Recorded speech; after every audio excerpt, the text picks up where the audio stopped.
Okay, now we're looking at, this is now the second video of exercise 5.5 on page 127.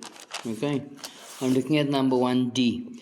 Just a reminder, we're at the end of the question of sketching the graph. We're going to look at these questions, the domain and the range, where the parabola, I know it's not given as f of x, but f of x should normally be lying here. Okay, so for now, let's just call that f of x is greater than or equal to 0, or the parabola is less than 0, maximum or minimum value. The equation if it's reflected in the x-axis, and the equation if it's reflected in the y-axis, or the x equal to 0 line. And determine p of x if p of x equal to f of x minus 4. I'm going to do these questions on each and every of these graphs I'm drawing. Okay?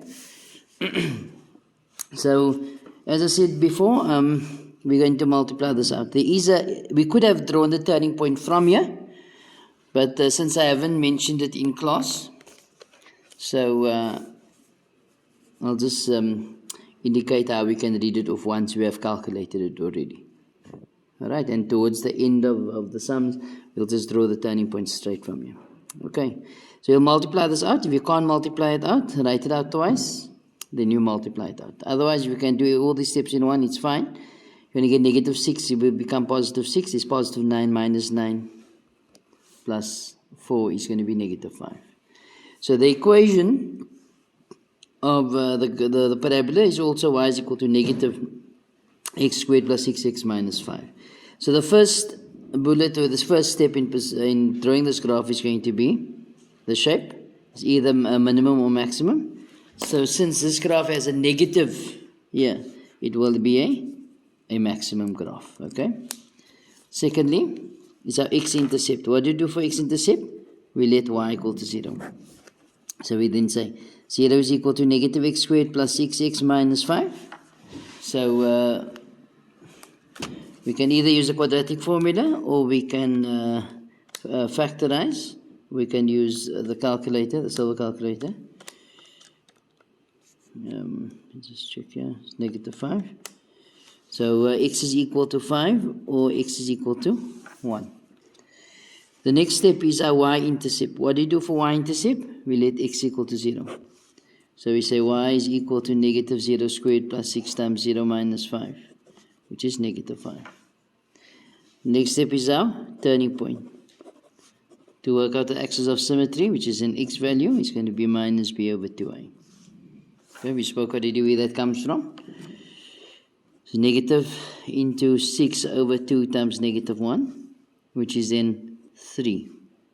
Okay, we then substitute 3 back into the original function. So f of 3 is equal to negative 3 squared plus 6 times 3 minus 5. It's going to give you negative 9, negative 14 plus 18 is 4. Okay, so then the turning point coordinates is simply 3 and 4. But as I said, you could have read it off from here. You see here, the turning point will always be the additive inverse. Turning point will be 3 and 4. Okay, you could have read it straight off from there. Okay. So thereafter, it's enough information to draw this graph. Okay, so let's sketch. So there's your y, your x. You're going to cut it to 1 and at 5. Okay, it's another very good representation of the graph. Okay, but the graph is frowning. It has an axis of symmetry at 3. The axis of symmetry normally happens midway between the two x-intercepts. Okay, so and it turns at 4. So it's going to be 3 and 4. So, and you're going to cut your y-intercept at negative 5. Okay, it's going to be much lower there. So there's your negative 5 and your 5. Okay. So let's look at the questions pertaining to the graph. Okay, the first question is the domain and the range. Domain and range. So your domain is all possible x values, your range is all possible y values. Okay. So what is your domain of this graph? I'm just going to make this a bit smaller. So what's your domain of this graph? Domain is all possible x values. So does this graph exist at negative infinity? Yes. Positive infinity? Yes. So x is an element of all real numbers. Let's look at the range. Does this graph exist at negative infinity? Yes. And it stops existing at a y value of 4. So in other words, y must be less than 4. Is the graph equal at 4 as well? Does the graph passes through 4 at y? Yes. So y is less than and equal to 4 there. The next question is, let's just get my page. The next question is, where's f of x? Where's f of x is now number 2, greater than or equal to 0? And where's f of x less than 0? Where's the parabola less than 0? So we look again at this graph here. They want to know where's the f of x greater than 0. So this is the y is equal to 0 line. This part is the greater than. Okay? So it's from an x value of 1 till 5. Can you see that? So all those values is from 1 till 5, the graph is greater than 0. So is this a continuous solution? Yes. So we write it together. So for this part, it's going to be x is greater than 1 but less than 5. Can I say equal? Yes. And equal at 5 as well. So now the question is, where's f of x less than 0? Is this part here. So in other words, we must say x is less than 1, or x must be greater than 5. So x is less than 1, or x is greater than 5. Looking at number 3, the question is, it's a maximum or a minimum? It's a maximum. And it has a maximum value of 4 and occurs at an x value of 3. Okay, my initial question was not to give all that information, but I'm doing it anyway, just so that you guys can be okay in terms of the questions or the variations on the questions. In question 4 says the equation if f of x is reflected in the x-axis. So what's the rule if something is reflected in x-axis? The y becomes negative. So x and y becomes negative. Okay? So what's your equation? Your equation is y equals negative into x minus 3 squared plus 4. So if the y becomes negative, so it's negative, y is equal to negative into x plus 4 is divided by negative, because we always want this positive. So it will become x minus 3 squared, because a negative divided by negative is positive, and positive divided by negative is negative 4. Okay?